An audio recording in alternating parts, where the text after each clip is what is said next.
12वां सवाल है, सिद्ध करो under root 2 plus under root 5 एक अपरिमेय संख्या है। तो हम सॉल्यूशन में सबसे पहले लिखेंगे, माना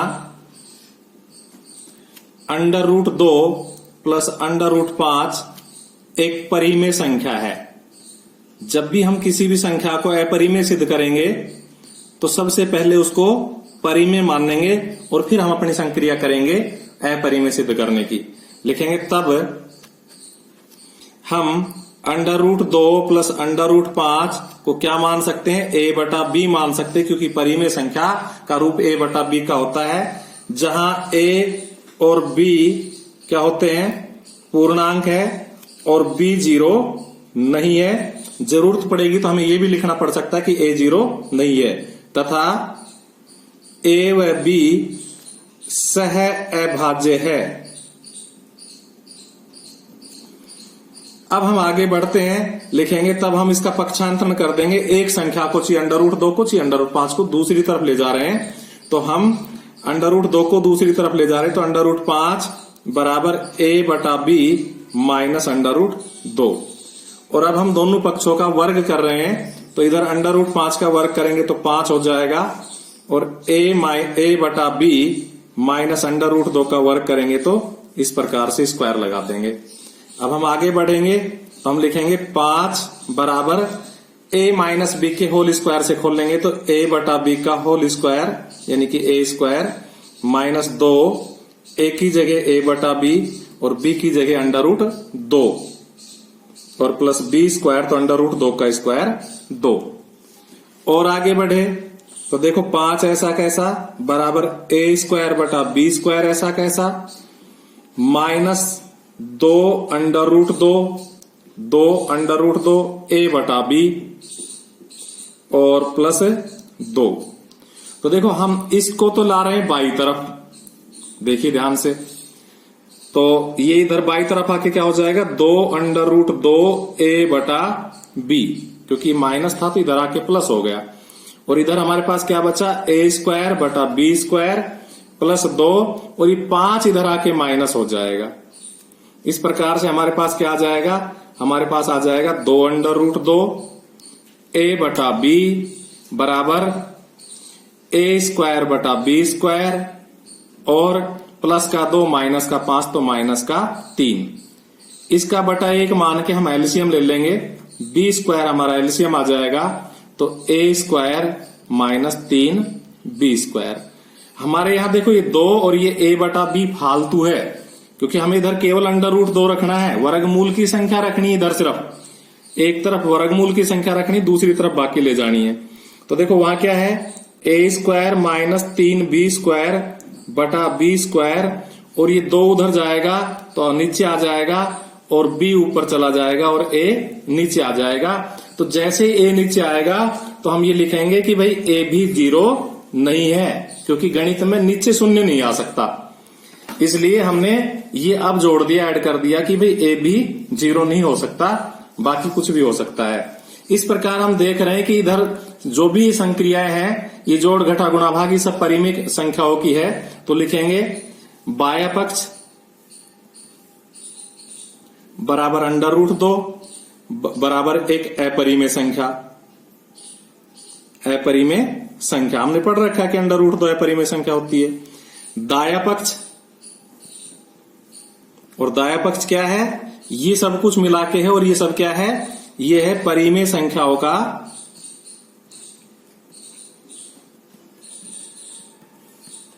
संक्रियाएं, और परिमेय संख्याओं की संक्रियाएं क्या होती है, परिमेय संख्या ही होती है। ठीक है, यह विरोधाभास क्यों उत्पन्न हुआ कि बाया पक्ष तो अपरिमेय है, दाया पक्ष परिमेय है।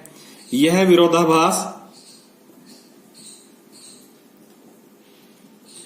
Under root 2 plus under root 5 को परिमेय मानने से उत्पन्न हुआ, परिमेय मानने से आया।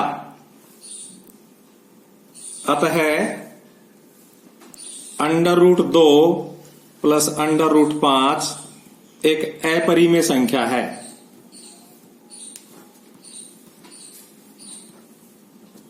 13वें सवाल को देखिए, एक वृत्त की परिधि वर्ग के परिमाप के बराबर है। देखिए हम एक वृत्त बना लेते हैं छोटा सा और एक वर्ग बना लेते हैं छोटा सा, और जो सवाल में कह रहा है वो इसमें हम लिख लेते हैं। ये थोड़ा जल्दबाजी में तिरछा हो गया। एक वृत्त की परिधि यानी कि इसकी परिधि एक वर्ग के परिमाप के बराबर है, तो वर्ग का परिमाप, इससे समझ में आ जाएगा चित्र से। यदि वर्ग का क्षेत्रफल 484 वर्ग मीटर हो तो वृत्त का क्षेत्रफल हमें ज्ञात करना है। तो देखिए चित्र बनाते सवाल का रास्ता आपको दिखाई देना लग जाएगा। वर्ग के क्षेत्रफल से हम क्या निकालेंगे? भुजा। भुजा से क्या निकालेंगे हम? परिमाप। परिमाप से क्या निकालेंगे हम? परिधि। परिधि से हम क्या निकालेंगे? त्रिज्या। और त्रिज्या से क्या निकल जाएगा? क्षेत्रफल। तो इस तरह रास्ता दिखाई दे रहा है। तो हम सबसे पहले क्या लिखेंगे? हम लिखेंगे वर्ग का क्षेत्रफल बराबर 484। क्या लिखेंगे? हम लिखेंगे वर्ग का क्षेत्रफल बराबर 484 वर्ग मीटर। वर्ग के क्षेत्रफल का फॉर्मूला क्या होता है? भुजा स्क्वायर बराबर 484 का क्या हो जाएगा? 22 का स्क्वायर, क्योंकि 484 का वर्गमूल 22 होता है। इस प्रकार से हम क्या निकाल देंगे? हम निकाल देंगे भुजा बराबर 22 मीटर। अब हम लिखेंगे अकॉर्डिंग टू क्वेश्चन, प्रश्न के अनुसार। अकॉर्डिंग टू क्वेश्चन, प्रश्न के अनुसार। प्रश्न क्या कह रहा है? परिधि या वृत्त की परिधि बराबर वर्ग का परिमाप। तो देखो वृत्त की परिधि होती है 2 पाई r और वर्ग का परिमाप होता है 4 गुना भुजा। 2 पाई का मान 22/7, r का मान हम ज्ञात करना चाह रहे हैं। चित्र में समझा दिया डायग्राम में कि हमें किससे क्या मिलेगा। तो r का मान हम ज्ञात करना चाह रहे हैं। देखो ये लिख रखा कि r हमें चाहिए। तो बराबर 4 गुना भुजा। देखो भुजा हमने अभी अभी निकाली है, कितनी भुजा? 22। इस प्रकार से यहाँ r के अलावा सब कुछ अंक है, इसलिए r की वैल्यू निकाल दो पक्षांतरण करके। तो r बराबर आ जाएगा 4 गुना 22 गुना 7, क्योंकि 7 नीचे उधर जाके ऊपर जाएगा, बटा 2 गुना 22। देखो 22 से 22 कट जाएगा, 2 दूनी 4 और 7 दूनी 14 मीटर लिखेंगे। इसलिए वृत्त का क्षेत्रफल बराबर पाई r स्क्वायर, पाई का मान 22/7, r का मान 7 घात 2, इसलिए 7 को 2 बार गुणा करेंगे। देखो ये r का मान 7 मेरे दिमाग में कहीं से फीड हो गए, 14 निकाला है हमने। तो 7 दूनी 14, 14 दूनी 28, 28 को 22 से गुणा करेंगे, 616 वर्ग मीटर आंसर। 14वां सवाल देखिए, ये स्पेशल सवाल है, 14वां टेक्निकल सवाल है। इसका सवाल में ही सवाल उत्पन्न हो रहा है, डायरेक्ट लंबाई चौड़ाई ऊंचाई नहीं दी। तो ध्यान से देख लीजिए, घनाभ की लंबाई चौड़ाई और ऊंचाई का योग 19 है, उसका विकर्ण 11 है। तो हम सबसे पहले क्या लिखेंगे? विकर्ण बराबर 11। सवाल पूरा हो जाएगा तो आराम से समझ में आ जाएगा। और उसकी लंबाई प्लस चौड़ाई प्लस ऊंचाई बराबर कितनी दी हुई है? 19 दी हुई है। इन दो शर्तों से हम इसका क्षेत्रफल निकालेंगे। तो सबसे पहले हम विकर्ण के सामने विकर्ण का सूत्र लिख रहे हैं। क्या होता है? लंबाई स्क्वायर प्लस चौड़ाई स्क्वायर प्लस ऊंचाई स्क्वायर का अंडर रूट बराबर 11। हम इसका अंडर रूट हटा के रख देते हैं, तो L square plus B square plus H square बराबर 11 गुणा 11 121। अब देखिए हम इधर दोनों पक्षों का वर्ग कर रहे हैं, तो क्या हो जाएगा? L plus B plus H का वर्ग बराबर 19 का वर्ग। ये हमारा फॉर्मूला होता है, डायरेक्ट 9वीं क्लास में भी हम पढ़ते हैं, 10वीं में भी पढ़ते हैं। क्या होता है? लंबाई स्क्वायर प्लस चौड़ाई स्क्वायर प्लस ऊंचाई स्क्वायर प्लस 2 लंबाई गुणा चौड़ाई प्लस 2 चौड़ाई गुणा ऊंचाई, चौड़ाई गुणा ऊंचाई और प्लस 2 ऊंचाई गुणा लंबाई बराबर 19 का वर्ग 361 होता है। हमारे याद होना चाहिए। अगर ये फॉर्मूला याद नहीं होगा तो हम इस सवाल को नहीं कर पाएंगे, क्योंकि इस फॉर्मूले से दिख रहा है कि इसमें यहां पर क्षेत्रफल बनेगा, जो हमसे पूछा गया वो क्षेत्रफल। तो देखिए लंबाई स्क्वायर प्लस चौड़ाई स्क्वायर प्लस ऊंचाई स्क्वायर का मान 1 से रख दो 121, तो यहां रखा हमने 121।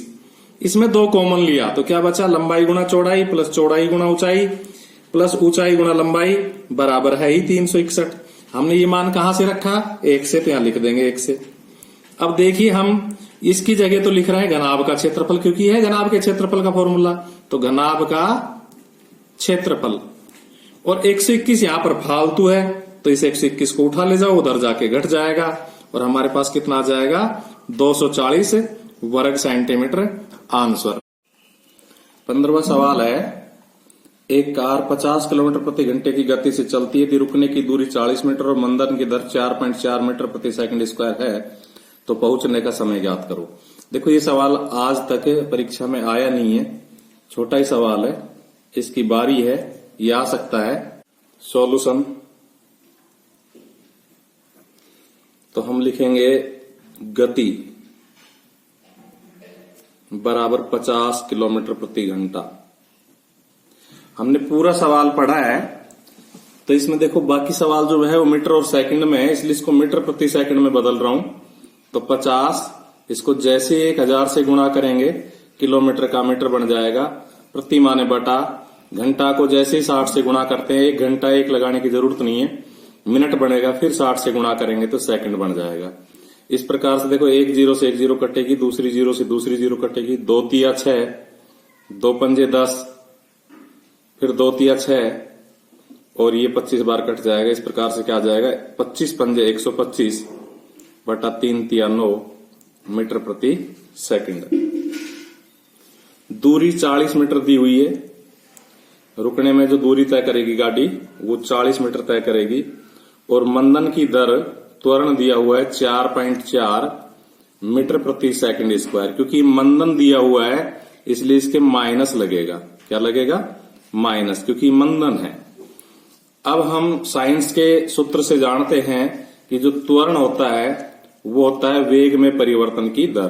तो वेग में परिवर्तन v माइनस यू, अंतिम वेग में से प्रारंभिक वेग घटा तो वेग में परिवर्तन, बटा टी लगा दो तो वेग में परिवर्तन की दर हो जाती है और इसे ही त्वरण बोलते हैं। इसमें हम मान रख देंगे तो देखो एक का मान है -4.4, v का मान 0 हो जाएगा क्योंकि अंतिम वेग 0 होगा, जब गाड़ी रुक जाएगी तो उसका अंतिम वेग 0 हो जाएगा। प्रारंभिक वेग उसका कितना दिया हुआ है, 125 बटा 9 मीटर प्रति सेकंड, और समय हमें ज्ञात करना है इसलिए बटा टी, ये हमें ज्ञात करना है। तो देखो ये टी भाग हो रहा है यहां, इसलिए इसको इधर ले जाएंगे तो गुणा हो जाएगा, तो -4.4 टी बराबर -125 बटा 9। दोनों पक्षों का माइनस से माइनस कट जाएगा, हमें टी चाहिए तो टी कितना हो जाएगा, ये 4.4 का उधर जाके भाग लग जाएगा तो 125 बटा 9 और नीचे आके 4.4 का गुणा हो जाएगा। इस कैलकुलेशन को जब आप करोगे तो इसका आंसर आएगा 3.15 सेकंड। इस प्रकार से हम लिख देंगे, इसलिए पहुंचने का समय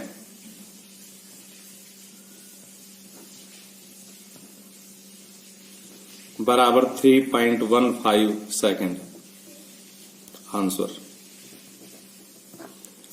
16वां सवाल देखिए, द्विघात समीकरण है तो सॉल्यूशन में इसको लिख लेते हैं, b minus C X square c minus A X a minus B बराबर 0।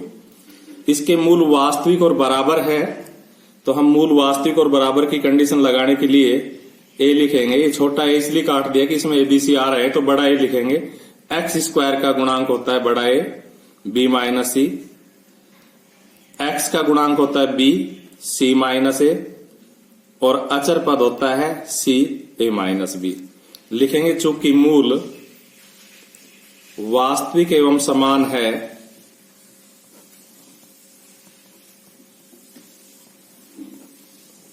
इसलिए b स्क्वायर माइनस 4ac बराबर 0। b स्क्वायर माइनस 4ac विवेचक होता है और ये वास्तविक मूल्यों के और समान मूल्यों के लिए क्या होता है, 0 होता है।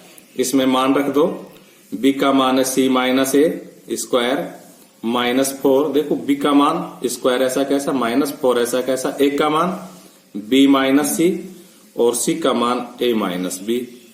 बराबर 0 ऐसा कैसा। इनको हल कर लो, इसका होल स्क्वायर खोल दो तो सी स्क्वायर प्लस ए स्क्वायर माइनस 2ac, इसका होल स्क्वायर खुल गया, ए माइनस बी के होल स्क्वायर का फॉर्मूला लगा के। -4 इन दोनों को गुणा कर रहा हूं तो ए बी, फिर बी को बी से गुणा करूंगा तो माइनस बी स्क्वायर, क्योंकि यहां माइनस है। सी को ए से गुणा करूंगा तो माइनस ए सी, और सी को बी से गुणा करूंगा तो दोनों माइनस मिलके प्लस हो जाएंगे, बी सी बराबर 0। मैं 4 का गुणा कर रहा हूं तो ये हो जाएगा A square plus C square minus 2ac minus 4ab, इस माइनस से गुणा करेंगे अंदर निशान बदलते जाएंगे, plus 4b square minus 4 plus का 4ac, क्योंकि निशान बदल गया ना, माइनस है तो प्लस हो जाएगा, प्लस है तो माइनस हो जाएगा, और बराबर 0। अब देखो इसको थोड़ा सा सुलझा के लिखते हैं। ए स्क्वायर पहले लिखा, फिर 4b स्क्वायर, फिर सी स्क्वायर, यानी स्क्वायर स्क्वायर वाले पद हमने पहले लिख लिए, वो भी एबीसी के क्रम में। इसी प्रकार से फिर हम लिखेंगे -4ab, जिसको लिखते हैं उसको अंडरलाइन कर देते तो पता लग जाता है, लिख लिया। फिर हम लिखेंगे -4bc, और लास्ट में ये 4ac और ये 2ac कैलकुलेट होके प्लस का 2ac हो जाएगा, और बराबर 0।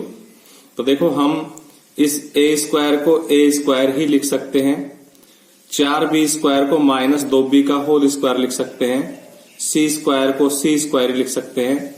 और अब हमारा जो सूत्र, जो हम जिसको सूत्र को सेट कर रहे हैं, उस सूत्र के हिसाब से 2 आएगा, फिर a आएगा, और फिर b आएगा। तो देखो a की जगह a और b की जगह -2b, क्योंकि ये b का काम करेगा, इसी का काम करेगा। फिर सूत्र के हिसाब से +2b, तो b की जगह -2b और c की जगह c, फिर +2a और c, तो a की जगह हमारा a है और c की जगह हमारा c है।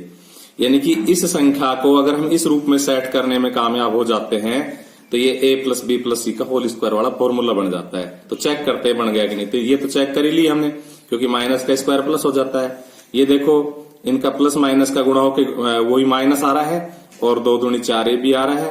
ऐसे ये भी प्लस माइनस का गुणा होकर माइनस आ रहा है, और 2 दूनी 4bc आ रहा है, ये +2ac। तो कुल मिला के हमारा ये जो सवाल था, जो ये इसने क्या रूप धारण कर लिया, a square plus B square plus C square plus 2ab plus 2bc plus 2ca, तो बराबर क्या हो जाएगा, a plus b plus c का होल स्क्वायर बराबर 0। a की जगह a, b की जगह -2b, c की जगह c। और अब हम दोनों पक्षों का वर्गमूल निकाल देंगे तो a -2b प्लस माइनस मिलके माइनस प्लस c बराबर 0, क्योंकि 0 का वर्गमूल 0 ही होता है। इस प्रकार हम इस 2b को उधर ले जाएंगे तो a प्लस c यहां रहेगा, 2b उधर जाके क्या हो जाएगा, प्लस का हो जाएगा, और यही हमें सिद्ध करना है।